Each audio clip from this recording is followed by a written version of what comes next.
E aí, pessoal, tudo bem?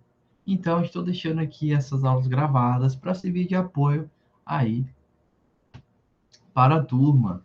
Então, neste momento, vou me ater à tarefa de falar a respeito das nossas estruturas de repetição, trazer toda a lógica por trás, pautada dentro do pseudocódigo, e aí este encontro.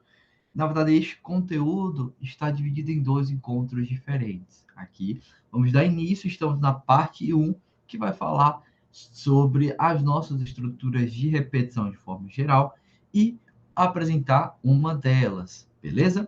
Então, sem mais delongas, vamos aqui dar início à nossa discussão. Imagine a seguinte situação: se eu pedisse para você, futuro grande programador, futura grande programadora, escrever um programa na verdade, criar um programa, perdoe, que escrevesse 1000 vezes a frase: eu gosto da disciplina de algoritmos, eu gosto da disciplina de algoritmos e programação 1, eu gosto da disciplina de laboratório de algoritmos. Como você faria essa solução pautado no que nós temos até o momento? Bem, você poderia ter algo neste sentido, replicar várias vezes o comando escreval ou o comando escreva com a frase eu gosto da disciplina de algoritmos. Só que fazer isso, além de ser extenso, faria com que você criasse um certo abuso, uma certa aversão pela disciplina, porque não é algo prático, é algo que seria bem trabalhoso e até traumático, eu diria. E além de todos esses pontos negativos, iria ferir o preceito da programação, que é trazer mais comodidade, e iria fazer com que o seu computador, a sua máquina, consumisse mais processamento para poder executar esse programa. Afinal, olhem só o tanto de código aqui que nós estamos replicando para resultar na saída aí desejada. Isso não é nada viável, pessoal. Há maneiras muito mais práticas de se fazer isso, certo? Então, essa solução anterior, ela não foi eficiente. Aí eu só peguei um print com a repetição de 20 linhas de código. E aí o que eu tinha pedido no exemplo anterior era escrever essa frase 1000 vezes. Aqui não tem 1000 repetições, certo? Então, só peguei um pequeno trechinho. Se nós tivéssemos 1000 repetições, então nosso programa aí ficaria gigantesco. Isso não seria nada viável, certo? E aí, se eu aumentasse esse número, pedisse para vocês agora escreverem 10.000 vezes, ou então 100.000 vezes, vocês iriam replicar esse mesmo código, esse montante de vezes? Claro que não, certo? É, Outra coisa, se na vivência profissional de vocês fosse solicitado que você criasse um algoritmo que fosse capaz de processar a folha de pagamento de 10 funcionários. Olha a seguinte situação: você tem um código específico que faz o processamento aí da folha de pagamento de um determinado funcionário. Ou seja, você está solicitando a matrícula, está lendo as horas de trabalho, está calculando o seu salário de acordo aqui com o valor hora pago, e você apresenta a matrícula e o salário desse funcionário. E você replica esse mesmo trecho de código aqui para todos os outros funcionários. Para um número pequeno de funcionários, você não teria tanto trabalho, eu diria assim, sei lá, para uma microempresa com 5 funcionários, ou para um pequeno departamento, você quer calcular o salário deles, então você só iria replicar esse código 5 vezes. Beleza. Ainda não é aceitável, não é o que se espera dentro do universo da programação, mas tolerável dentro desse pequeno escopo. Só que vamos pegar agora uma multinacional com centenas, milhares de funcionários. Você iria replicar esse código várias e várias e várias e várias e várias vezes? Claro que não, porque isso seria, mais uma vez, errado, iria ferir os preceitos da programação, iria consumir muito processamento da sua máquina e não seria algo divertido de se fazer, certo? E aí, repetir esse trecho de código seria algo bem exaustivo. olha só, se a gente fosse aumentar aí para 100 funcionários, você iria ter que repetir esse cálculo 100 vezes. Para 200 funcionários, iria repetir esse cálculo 200 vezes. Para 1.000 funcionários, 1.000 vezes. Para 10.000 funcionários, 10.000 vezes, enfim. Então, vejam só o problemão em que nós estamos nos encontrando no momento, pautado, obviamente, no que nós estudamos até aqui, certo? Até aqui, eu não ensinei nenhuma estrutura, não mostrei nada que permitisse repetir trecho de código. E aí entra um questionamento pautado em todos esses problemas que aqui foram apresentados. Será que existe uma maneira mais simplificada de repetir trecho de código?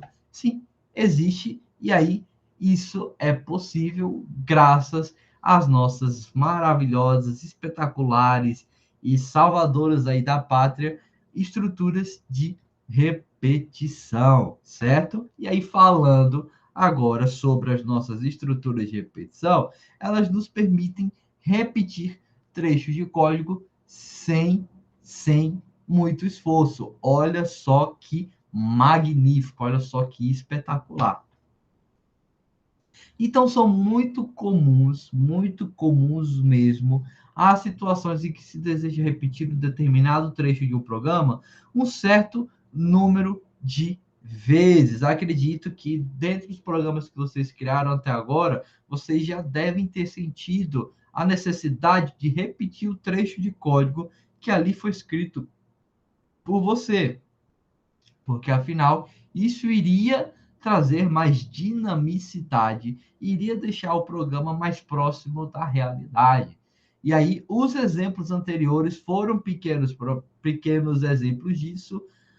As experiências de vocês com programação até o momento são outros exemplos da necessidade de se aplicar as estruturas de repetição dentro dos nossos códigos. E as estruturas de repetição, elas também são denominadas de laços ou loops. Então, se eu falar ao longo da disciplina, pessoal, declare um laço de repetição X.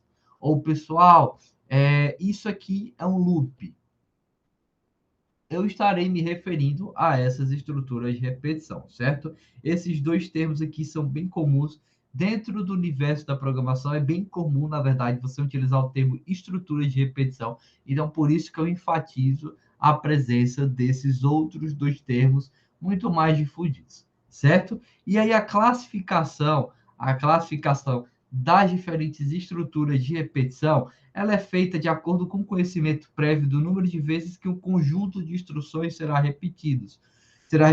Ou seja, nós temos duas possíveis categorias para as nossas estruturas de repetição, que são os laços contados, em que, conforme o próprio termo já deixa evidente, nós temos um conhecimento prévio do número de repetições. Então, essa é a nossa primeira categoria. Nossa segunda é em questão dos laços condicionais, ou seja, o número de repetições está relacionado a uma condição. Então, laços contados, a gente já sabe exatamente quantas repetições ali serão feitas. Laços condicionais, como está atrelado a uma condição, a sua satisfação ou a sua não satisfação, a gente fala sobre isso na próxima aula, você verá que não temos a noção de quantas repetições ali são necessárias, diferente dos nossos laços contados, certo? E aí, no pseudocódigo, aqui nesse artefato de ensino de programação, nessa preparação aí para o maravilhoso, espetacular universo da programação, nós temos três estruturas de repetição que pautam a lógica das estruturas de repetição, dos laços de repetição presentes nas linguagens de programação. Essas estruturas de repetição são para, enquanto e o repita até. O para é um laço contado, ou seja, nós temos a dimensão de quantas repetições ali são possíveis de se fazer com esse laço. O enquanto e o repita até, não. Eles estão condicionados a uma condição, e aí, por estarem condicionados a uma condição, nós não temos noção de quantas repetições ali serão necessárias, quantas repetições ali serão executadas, certo? E aí, para dar início a essa discussão maravilhosa das estruturas de repetição, eu vou aqui falar, neste momento, sobre a estrutura de repetição para. Então, vamos conhecer essa maravilhosa, nesta aula, vamos conhecer esta maravilhosa e espetacular estrutura de repetição, e aí vocês verão a sua relevância para o universo da programação, certo? Então, a estrutura de repetição, ela é útil nos casos em que você tem um conhecimento prévio do número de repetições a serem executadas, que é exatamente o que eu tinha falado. Afinal, ela se classifica aí dentro da categoria de laços contados. Então, ela vai permitir que você repita um trecho de código N vezes. Então, N é um número já conhecido, um total já conhecido, delimitado por você. A sintaxe dessa estrutura, ela possui duas formas. A primeira é essa aqui que eu apresento para vocês. Para variável de valor inicial até valor final, faça esse conjunto de instruções e declara aqui o seu fim.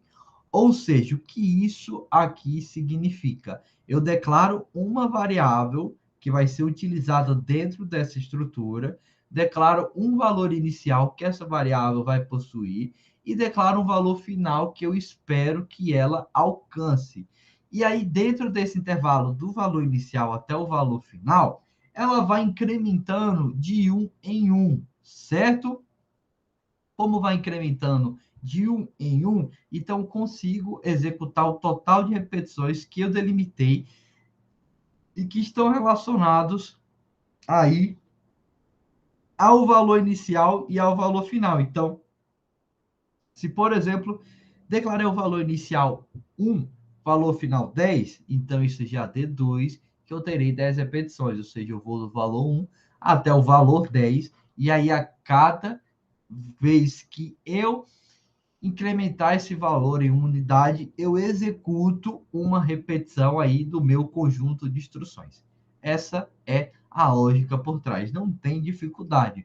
Você vai executar o que está aqui dentro da sua estrutura de repetição para o total de vezes que foi definido no intervalo do valor inicial e do valor final. E ele já faz automaticamente esse incremento de uma em uma unidade. E aí aqui eu vou disponibilizar esse slide para vocês, está exatamente o que eu acabei de falar. Beleza? E aí, em relação à sua sintaxe, eu tenho só algumas considerações a serem feitas.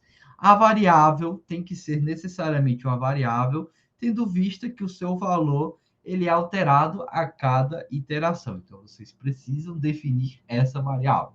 O valor final e o valor inicial e o valor final, eles tanto podem ser um valor constante, como podem ser o valor que está presente em outra variável. Vocês têm essa possibilidade. E é possível alterar o valor de incremento, ou seja, você não necessariamente tem que fazer o incremento de uma em uma unidade. Não, você tem a possibilidade de modificar o valor desse incremento e aí trazer diferentes lógicas para o seu algoritmo.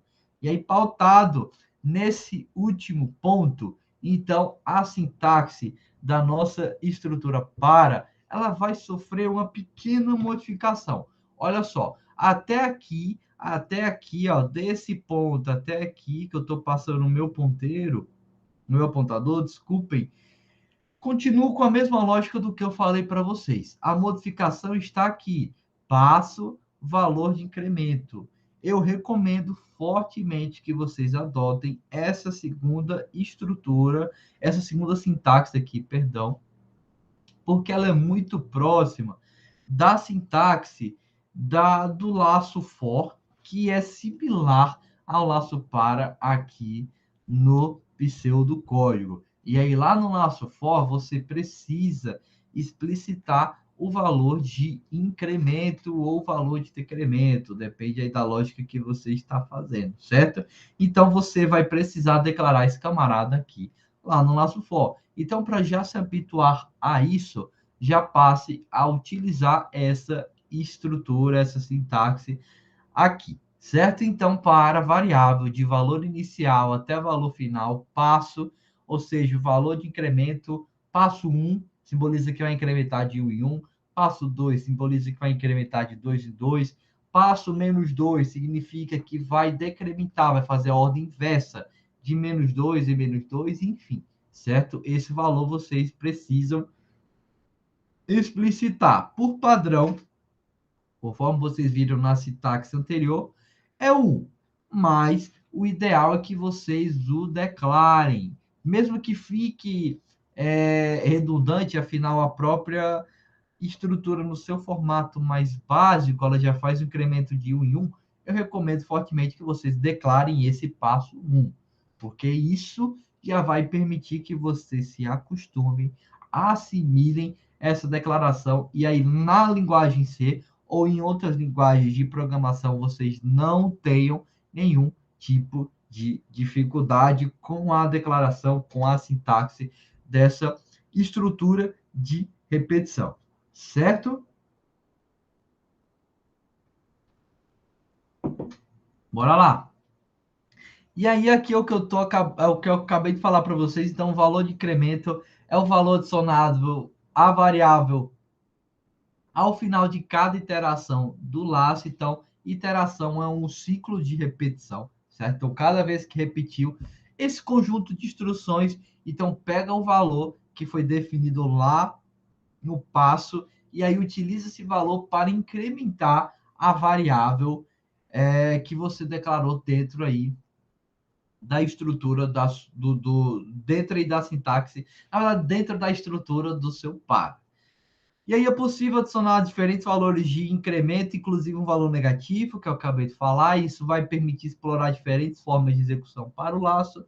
E aí, para compreender tudo isso, nós veremos alguns exemplos. Então, olha só, um laço de repetição com um incremento padrão, para vocês verem como as coisas se figuram e são muito mais simples do que o que está lá declarado na sintaxe. Quando os alunos veem aquela sintaxe, eles ficam, meu Deus, isso deve ser super difícil de se utilizar. Mas não é. É muito simples, olha só. Se eu pedisse para vocês imprimirem os valores que estão contidos entre 100 e 1, pegasse esses valores de forma... Na verdade, se eu pedisse para vocês, pronto, vamos imaginar que a forma mais simples, imprimir os valores de 1 até 100, certo? Aqui eu cometi um pequeno equívoco. Então, vocês iriam declarar aqui para i, que é a nossa variável, de 1, imagine que aqui é 1, até 100, faça, e aí ele vai executar a cada repetição desse trecho, a cada execução do meu para, vai executar os comandos que estão aqui dentro desse meu laço de repetição. Ou seja, estou aqui com o escreval e apresento o valor da variável i. Minha variável i é a variável que está exatamente sendo utilizada dentro aí desse meu laço de repetição. Então, se ela começa em 1 e vai até 100, a cada vez que eu executo uma repetição dentro desse meu laço, eu mostro o valor dessa minha variável i. Então, começou com 1, apresento 1, incrementei 1, vou para 2, e aí apresento, incrementei 1, fui para 3 e apresento, incrementei 1, fui para 4, apresento, até chegar exatamente no valor 100, que é o meu limite, o meu valor aí de parada. E se vocês perceberam aqui, eu não coloquei esse passo, certo? Não coloquei esse passo, então aí ficou induzido que ele estava fazendo um incremento de uma em uma unidade, certo? Só que aí digamos que agora eu peço para vocês apresentarem os valores pares de 0 até 100. Então, para fazer isso de forma mais prática, de forma mais simples, você já pode fazer uma alteração aí no valor de incremento. Então, estou aqui com minha variável i, agora começando em 0 e indo até 100. Por quê? Eu declarei aqui explicitamente o passo 2, ou seja, estou incrementando de 2 em 2 unidades. Então, mostra o valor 0, que é par, por incrível que pareça, é par. Incremento, vou para 2, apresenta esse valor. Incremento, vou para 4, apresenta esse valor. Incremento, vou para 6, apresenta esse valor. Incremento, vou para 8, apresento. E vou fazendo isso até chegar no valor 100, certo? Então, vejam aqui que eu já coloquei, eu já utilizei a nossa segunda sintaxe, que é altamente recomendada para vocês, e coloquei aqui uma lógica em específico. Beleza? Ok? Prosseguindo, olha só, se eu pedisse para vocês mostrarem Os valores pares, agora nessa ordem decrescente. Então, vocês vão de 100 até 1. Como vocês fariam isso? Para ir, começando agora em 100, indo até 1, passo menos 2. Ou seja, começo em 100, vou decrementando de 2 em 2 unidades. E aí, como eu vou decrementando de 2 em 2 unidades, vocês já subentendem que eu vou apresentar 50 números na sua ordem. De maneira decrementada, eu vou do maior para o menor, certo? E aí eu vou ter que repetir esse trecho de código aqui 50 vezes. Então, eu apresento lá 100, que é um número par, 98, que é outro número par, 96, que é outro, 94, 92, e por aí vai, até chegar aí ao valor 1, que é o meu limite aqui dentro desse intervalo. Na verdade, aqui seria 0, que eu deixei a mensagem de 100 até 0, então aqui eu também cometi outro equívoco, errinhos assim, acabam passando batido, extremamente normal, certo, pessoal? Então, só releve, imagine que aqui seria um 0, beleza? Ok? Então, olha só que interessante. Temos a possibilidade de fazer esse incremento de forma gradativa e a possibilidade de fazer esse decremento aí, pegando essa ordem inversa na apresentação dos nossos resultados. E aí, como ficam os algoritmos que foram vistos aí no início da nossa aula? Eu trouxe 2 problemas para vocês. Entretanto, eu não mostrei como esses problemas se figuravam utilizando as nossas estruturas de repetição, no caso, utilizando o nosso laço para. Então, vamos ver agora como fica aquela solução que antes era caótica e agora é muito simples. Olha só, voltando para o nosso algoritmo, amor por algoritmos. E aí, lá naquele print, estava sendo apresentado 20 vezes. Então, se você quiser simplificar aquilo, você iria utilizar o seu laço para e de 1 até 20, passo 1, faça, e aí imprime essa mensagem aqui. Ou seja, a minha variável i vai de 1 até 20, a cada incremento que eu faço no valor dessa variável, e aí o meu incremento está relacionado a uma unidade, então eu estou incrementando de uma em uma unidade, logo eu vou fazer 20 repetições, então a cada incremento eu mostro a mensagem, eu gosto da disciplina de algoritmos, eu gosto da disciplina de algoritmo e programação 1, eu gosto da disciplina de laboratório de algoritmos. Aí sim, fazendo isso aqui, vai garantir que a solução de vocês vai ficar muito mais simples e não vai, de forma alguma, fazer com que alguém nesta turma crie aversão pela disciplina, o que eu não quero. Se eu pedisse também, para vocês verem como é muito simples, tá, pessoal? Agora imprimam 2.000 vezes. Como vocês fariam isso? Só trocar esse meu valor final, esse meu valor limite. Então, aqui está 20, beleza, coloca 2.000. E aí vocês verão que ele vai repetir esse trecho de código 2.000 vezes. Ah, pessoal, repitam 20.000 vezes. Então, só coloca o valor 20.000 e aí ele vai executar 20.000 vezes. Vejam só como é muito, muito, muito, muito, muito, muito simples, muito prático mesmo. Isso é algo que veio para resolver os nossos problemas dentro da programação e trazer toda a comodidade que nós esperamos ter. Olha só que legal. Nosso outro exemplo, lá em questão da folha de pagamento, vocês estavam tendo que repetir esse trecho de código aqui, que eu estou passando um ponteiro, que vem aqui da linha 9 até a linha 16, que solicita a matrícula, horas de trabalho, calcula o salário, levando em consideração o valor hora pago, e no final apresenta a matrícula, o salário. Vocês estavam repetindo isso aqui um total X de vezes relacionado ao total de funcionários da empresa. Se tinha 10 funcionários, vocês estavam repetindo isso aqui 10 vezes. Se tinham 100 funcionários, 100 vezes. Se tinham 200, 200 vezes. Se tinham 1.000 funcionários, vocês estavam repetindo isso aqui 1.000 vezes, certo?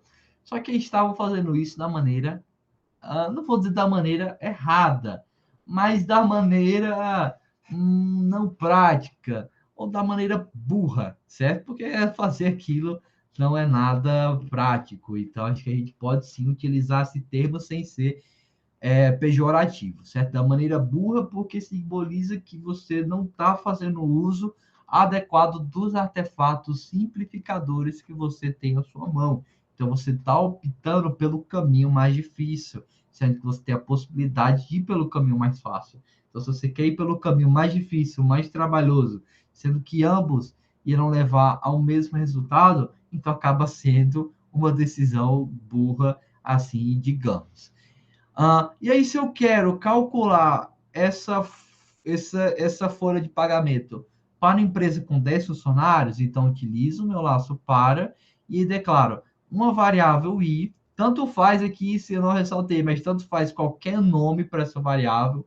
Geralmente nós utilizamos a variável i de iteração. Iteração é uma repetição dentro do seu bloco, dentro do seu laço de repetição, certo? Então, por isso que é muito comum vocês encontrarem essa variável i dentro aí das estruturas de repetição. Mas aqui vocês poderiam dar qualquer nome. Poderia colocar aqui para a variável Diego, ou para a variável funcionários, que aí faz até mais sentido. A variável funcionários de 1 até 10. Fica até mais claro. Vocês podem dar o nome que bem quiserem, certo? Então, aqui para i de 1 até 10, ou seja, eu vou do valor 1 até o valor 10, passo 1, vou incrementando dentro desse intervalo de uma em uma unidade. Então, 1, 2, 3, 4, 5, 6, 7, 8, 9, 10, cheguei em 10, pronto. Para executar, então já está evidente que eu vou calcular o salário aí de 10 funcionários. Essa é a lógica por trás. Então, está aqui um laço para iniciado na linha 8, finalizado na linha 17, que repete todo esse trechinho de código aqui, que tem a tarefinha de calcular a folha de pagamento aí para cada um desses funcionários, beleza? Então, veja só, mais praticidade aí na nossa vida. E aí, para deixar mais evidente esse conteúdo, para vocês verem a maravilha dessa estrutura de repetição eu trago aqui alguns exemplos para que isso fique melhor assimilado na mente de vocês. Então, primeiro exemplo, crie um algoritmo que leia 16 valores reais e denomine o maior e menor valor inseridos. Então, olha só, vamos fazer a leitura de 16 valores e aí, no final dessa leitura, vamos dimensionar, vamos informar quais foram os maiores e os menores, quais foram, na verdade, o maior e o menor valores encontrados dentro desses valores que foram informados aí pelo meu usuário. Esse é o nosso problema que a gente vai se propor a resolver. E a gente resolve com esse pseudocódigo que está aqui presente. Então, olha só, criei 3 variáveis reais, número maior e menor, todas aqui do tipo real, que está condizendo com o que foi exigido pela questão. Tenho aqui uma variável i do tipo inteiro. Estou aqui com o meu laço para, que começa, que vai de 1 até 4, certo? Aqui vejam só que eu diminuí esse total de repetições. Aqui era para ficar 16, mas eu lembro porque eu tinha feito isso, porque eu estava executando isso e só vendo se a solução estava mais prática. Afinal, é muito mais fácil você testar algo com 4 repetições do que algo com 16.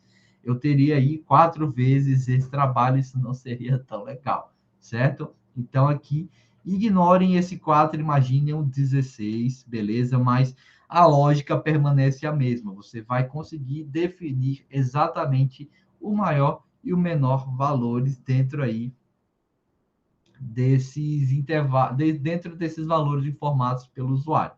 Então, eu estou aqui que eu vou de 1 até 16, imagine que aqui é 16, passo 1, e aí, o que eu faço? A cada repetição, eu solicito um valor para o meu usuário, leio esse valor e verifico.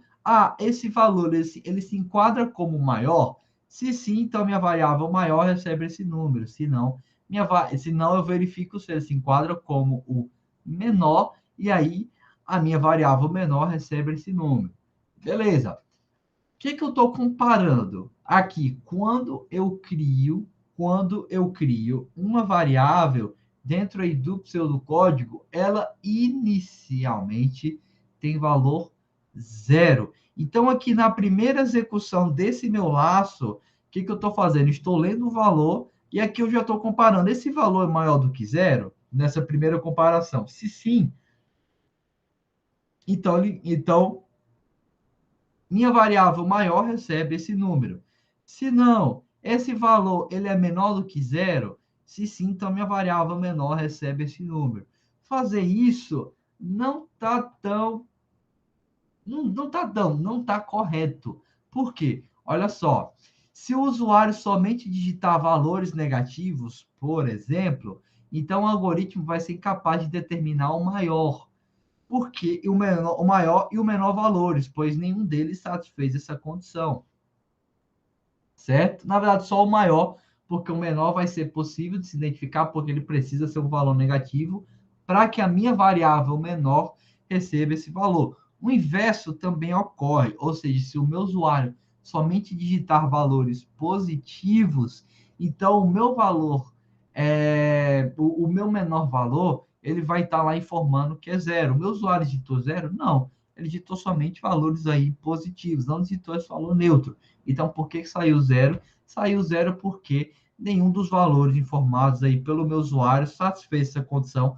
Logo, essa minha variável menor, que busca identificar o menor valor, ela não conseguiu, de fato, identificar esse menor valor. E aí, quando eu sair desse meu laço de repetição, e aí partir aqui para a linha 22 e para a linha 21 e 22, em que eu apresento os seus valores, então eu consegui encontrar o maior valor, mas não consegui encontrar o menor valor, certo? Então agora entra um questionamento. Meu Deus, caramba, o que eu faço? Como eu soluciono esse problema? Bem simples, o que vocês vão fazer?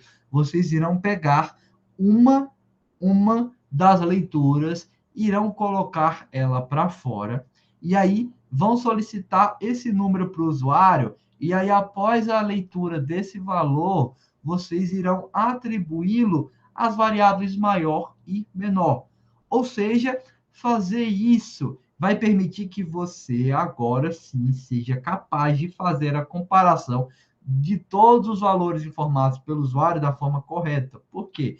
Você está pegando exatamente o primeiro valor lido e está utilizando ele nas próximas comparações.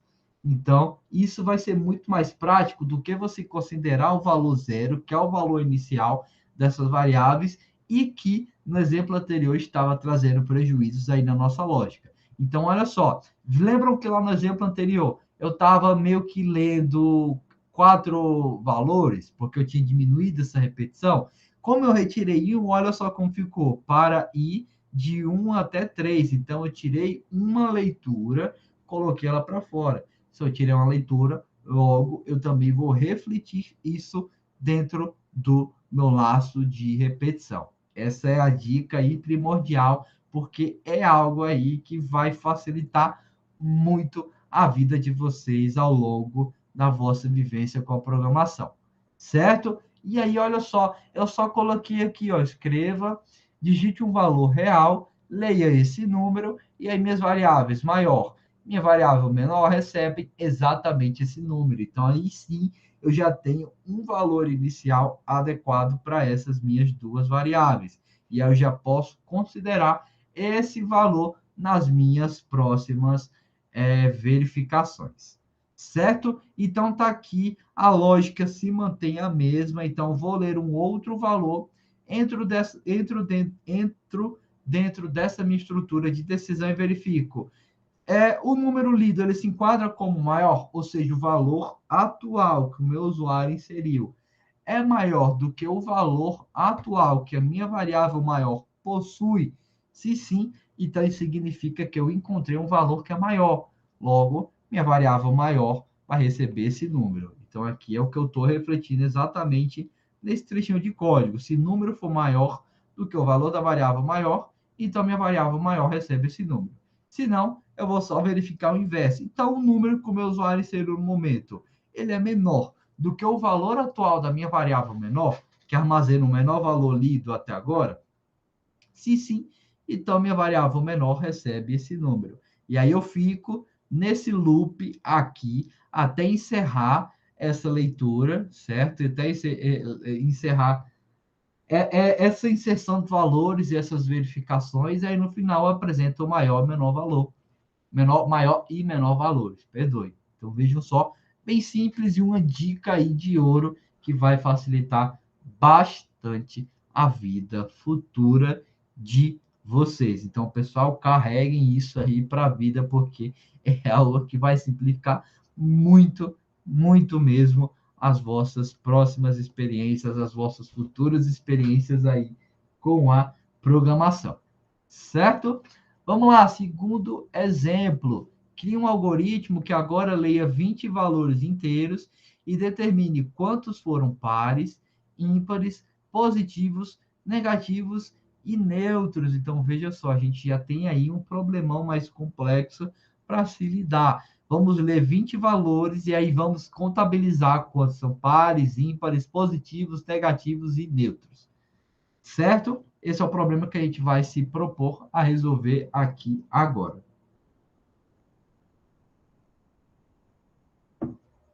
Então, bora lá. Tá aqui o pseudocódigo dessa solução. O que que eu tenho? Tenho aqui um monte de variáveis. Número, que é o valor que o meu usuário vai inserir, quantidade de números pares, afinal, que eu quero determinar, quantidade de números ímpares, que também é o que eu quero determinar, quantidade de números positivos, quantidade de números negativos e quantidade de números neutros. Eu só declarei isso aqui em outra linha, porque não ia caber, certo? Ia ficar meio bagunçado o print, então por isso que eu quebrei em duas linhas, beleza? Além do mais, tenho aqui minha variável i, que eu utilizo dentro aí desse meu laço de repetição, beleza? E aí tá aqui o meu laço de repetição para que começa aqui, finaliza aqui, e aí o que que eu estou fazendo dentro desse laço? Estou declarando que a minha variável i começa de 1 até 4, então mais uma vez, eu só reduzi o escopo aqui de teste, foi algo que novamente acabou passando batido na empolgação de criar esse material, acabei deixando isso passar despercebido, peço perdão, mas aqui a diferença que teria é que você iria substituir o 4 por 20, mas é até interessante que isso tenha acontecido, porque já vai facilitar os vossos testes aí no futuro. Vocês não precisam, por exemplo, fazer testes com 200 valores diferentes, se eu pedir algo assim, ou 30 valores, digamos assim, não, vocês reduzem isso para uma quantidade considerável de se testar. E aí, se deu certo para essa quantidade considerável, para as outras maiores também vai dar certo. Beleza? Assim que as coisas do universo da programação funcionam. Então, para ir de 1 até 4, então aqui eu vou ler 4 valores, não 20 como a questão tinha solicitado, mas para ler 20 era só trocar esse valor aqui, certo? Passo 1, ou seja, vou ler exatamente 4 valores, eu estou indo de 1 até 4, incrementando de 1 em 1, exatamente 4 valores. Faça isso que está aqui. Vamos entender o que é isto que está entre a linha 9 e a minha linha 26, certo? Olha só. Peço para o meu usuário digitar um valor inteiro. E aí eu leio esse valor. De posse desse valor, eu tenho duas estruturas aqui de decisão diferentes. Essa primeira verifica se o número é par. Pessoal, como a gente verifica se o número é par? Quando o resto da divisão dele por 2 é zero. Ou seja, número, porcentagem 2 igual a zero. Lembra do porcentagem? O porcentagem pega exatamente o resto da divisão. O resto da divisão é o que sobrou, considerando divisões aí com valores inteiros. Então, se eu pego 5 dividido por 2, eu sei que o resto vai ser 1. Então, como o resto não é zero, nesse caso, então é um número ímpar. Se eu pegasse 4 dividido por 2, eu teria exatamente resto zero, porque o 2 coube dentro do 4 duas vezes, então não sobrou nada, diferente do 5, em que o 2 coube duas vezes, mas sobrou aí um valor, pensando, falando aqui, sendo bem didático, como as nossas professoras aí do primário, certo? Só para que vocês consigam imaginar o que eu estou querendo falar, certo? Então, aqui, se o resto da divisão desse número por 2 for exatamente igual a zero, então o que, que eu vou fazer? Eu vou incrementar esse meu contador, quantidade de pares, em uma unidade. Como eu faço esse incremento, pessoal? Olha só. QTD pares recebe QTD pares mais 1. Ou seja, eu estou pegando o valor atual da minha variável QTD pares e incrementando esse valor em uma unidade. Então, encontrei o valor par, incremento esse valor em unidade. Ele começa com 0, então encontrei um valor par em uma das minhas leituras, então ele vai passar a ter 1. Encontrei mais outro, vai passar a ter 2. Encontrei mais outro, vai passar a ter 3 e por aí vai. E no final ele vai ter contabilizado de forma adequada todos esses valores pares. Essa é a lógica por trás de uma variável do tipo contadora. E aí, para fazer esse incremento, vocês terão exatamente essa definição aqui. Então, a variável recebe ela mesma mais 1, beleza? Então, aqui, se encontrei um número par, incremento o contador relacionado aos números pares. Se não, qual é a possibilidade contrária que eu possuo? Esse número, ele é ímpar. Eu só tenho duas possibilidades. Ou é par ou é ímpar. Não tenho nenhuma outra alternativa a se considerar aqui dentro desse contexto. Então, por isso que eu já coloquei o se não de forma direta. Eu poderia muito bem ter colocado um se não, se número, se o resto da divisão de número por 2 for diferente de zero, então incrementa a quantidade para ímpares. Poderia fazer isso, só que não seria tão viável. Então, por isso que eu já optei por deixar somente o se não. Então, se for par, incrementa o contador de pares, se não, incrementa o contador de ímpares. Essa é a lógica por trás. Outra coisa, olha só, essa é uma estrutura aqui de decisão e essa é outra. Afinal, aqui estou verificando números pares e ímpares. A próxima verificação que nós temos que fazer é em relação aos números positivos, negativos e neutros. Esses números positivos, negativos e neutros, eles também podem ser pares. Então, é por isso que eu não deixei todo mundo dentro de uma única estrutura de decisão. Porque se eu tivesse feito isso, eu aí teria prejuízo na minha lógica, porque um número, ele tem essas duas diferentes classificações. Ele tanto pode ser par ou ímpar, como pode ser positivo, negativo ou neutro, dentro aqui desse contexto do que eu estou me propondo a resolver. Beleza? E aí, nessa segunda estrutura de decisão, o que eu estou fazendo? Eu verifico se o número é maior do que zero, então incrementa a quantidade de valores positivos. Se não, se ele for menor do que zero, incrementa a quantidade de valores negativos. Se não, qual é a possibilidade? O que restou? Restou o fato de esse valor ser neutro, ser exatamente igual a zero. Então, é isso aqui, essa é a lógica por trás. É maior do que zero, incrementa o contador de positivos. É menor do que zero, então incrementa o contador de negativos. Se não, só sobrou a possibilidade dele ser neutro, então incrementa aí o contador de neutros. E aí eu vou ficar nesse looping aqui, nesse loop, até eu fazer a leitura dos 4 valores aqui que eu estou esperando ler. Mas a questão seria 20, então você só trocaria aqui por 20. Só ressaltando. Então, quando eu sair desse meu laço para, o que eu tenho? Eu tenho só que apresentar a quantidade de valores que foram lidos. Então, quantidade de números pares apresenta aqui o valor desse contador, quantidade de números ímpares apresenta o valor desse contador, e aí sigo com a mesma lógica para mostrar os números positivos, quanto a quantidade de números positivos, a quantidade de números negativos e a quantidade de números neutros. Essa é a lógica por trás, beleza? Então, espero aí que isso tenha sido esclarecedor aí para vocês, certo? Espero que vocês tenham entendido a relevância, a aplicabilidade do nosso laço de repetição para. Ele, inclusive, é muito utilizado nas linguagens de programação e nas lógicas futuras que vocês irão vir a implementar. Beleza? Então, nesta aula, o que eu trago como conclusão, vimos a estrutura de repetição para, entendemos toda a sua sintaxe, a sua aplicabilidade e aumentamos o nosso grau de conhecimento acerca dessa estrutura de repetição com o estudo de alguns exemplos que permitiram aplicar a referida. Então, está aqui a referência que eu utilizo, esse livro aqui maravilhoso, certo? Então, agradeço aí pela atenção, certo? Então, valeu, pessoal. E aí, assistam a próxima aula, na qual eu falo sobre as outras duas estruturas de repetição remanescentes, ou seja, o nosso laço enquanto e o nosso laço repita até. Então, é isso. Valeu, pessoal.